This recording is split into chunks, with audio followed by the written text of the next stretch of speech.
Dorothy Dandridge is one of the most famous American actresses of all time. She's a Black American icon, a beacon to what Black American women can do. She rose during the Jim Crow era, reached unbelievable success in a very stifling time.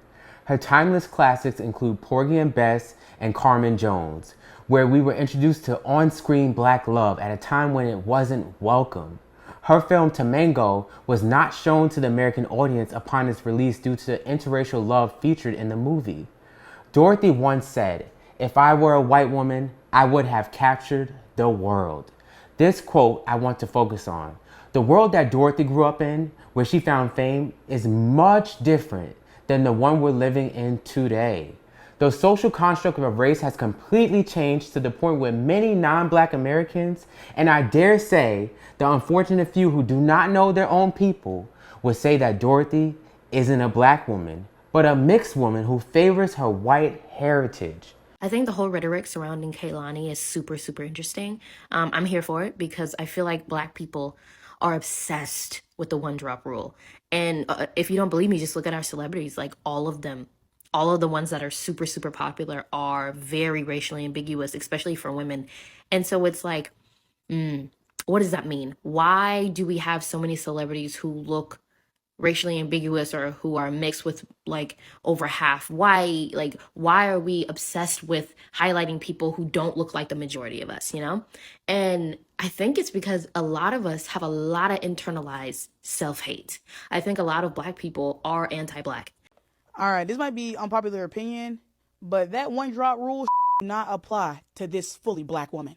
If I can't look at a person and tell that they're Black, I don't want them saying the N-word around me. Like if I have to be like, if I can't, like, based off your feature, it doesn't even have to be your skin color, but like usually sometimes you can tell somebody's Black based off their features. They have like a big lips, big nose, like curly hair or whatever. But if you look like Taylor Swift and come around me saying the N-word, we gonna have a problem. Bitch, you about to get to scrapping. What? I don't give a if your great grandma was Black. With the demographics of America changing, this is not a surprise. As with most social constructs, the construct looks different depending on what part of the world you're in. And I'm going to introduce you to some of Dorothy's ancestors so you can understand Dorothy's pain and exactly what she meant when she said she would have captured the world as a white woman. Dorothy was born to Ruby and Cyril Dandridge. Ruby was said to be very optimistic, a social butterfly. That's where Dorothy got her bubbly personality. But I'm not focusing on Ruby today. I want to talk about Cyril's bloodline. Cyril's background took me for a spin. Free people of color, people who passed for white, and some of the richest Gilded Age Black Americans are in his tree. Yes, I was just as surprised as you. Cyril was born to Florence Locke Dandridge in Cleveland, Ohio. On the first census record in which Cyril appears, we see his mother Florence, grandmother Edmonia, and great-grandmother Anna Eliza living with him. Robert J. Warren would be his step-grandfather. So why is Florence living with her mother-in-law, and where is her husband? Florence, being the daughter-in-law of Edmonia, means her son is Mr. Dandridge, Cyril's father. Now, looking at the 1880 census, we see Cyril's father, Henry Dandridge, is living with his mother, Edmonia, as well as Cyril's half-siblings, Adolphus and Adolphus's mother, Mary. We also see Cyril's half-uncle and aunt, Willie and Isabella Clayton. Edmonia's last name is Clayton here, from a man named William Clayton, who she married around the year 1860. What happened to Henry's father, Mr. Dandridge? The 1870 census record has Henry listed as a 12-year-old boy being born in Michigan. Henry was born in 1858. This means Edmonia met William Clayton and had their first son, William Clayton Jr., before Henry was 3 years old.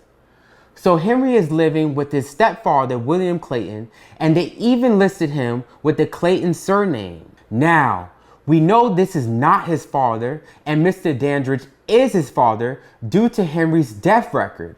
It reads, James Henry Dandridge. So this is his father, but that's exactly where things start to get sticky because a few records have a different given name for the same Mr. Dandridge. One marriage record says Albert and another says Edwin. Yes, Henry Dandridge, Dorothy's grandfather, was married 3 times. So was his name James Henry Albert Edwin Dandridge? And was he born in Canada or Michigan? Let's look at the evidence. There is no marriage record for Edmonia, and we'll call him James Henry Dandridge Sr. for now. When Henry Dandridge Jr., Edmonia's son, married his first wife, Mary Binga, in 1878, he says he was born in Canada. But this record does not mention the parents. Notice that last name Binga. Yes, his first wife was the older sister to Jesse Binga, the wealthiest Negro in Chicago, and he established one of the first black-owned banks in the United States. Henry and Mary had 2 children together, Daniel and Adolphus. Daniel died shortly after birth. Mary died from tuberculosis in 1883. I do not believe Dorothy knew that she was kin to the Bingas through her grandfather's first marriage. When he marries his second wife, Cyril's mother, Florence, he lists his dad's name as Albert. On this marriage record, James Henry Dandridge's first name reads W.M., which I assume stands for William. Henry's last wife was a white Irish woman by the name of Eliza Mahoney. They were married in 1902, so this is after he left Dorothy's grandmother, Florence. Here it reads Henry's parents are Edmonia Dawson and Edwin Dandridge. Looking at Cyril's mother, Florence Jessie Locke, her mother, Ellen Jessie, Dorothy's great-grandmother, appears either to be a formerly enslaved person from Kentucky who traveled along the Underground Railroad to freedom, or she may have moved to Canada as a free person due to the enactment of the Fugitive Slave Act in the United States. Either way, on the 1871 census, she is listed as married to a man by the name of John Locke, a white man from England.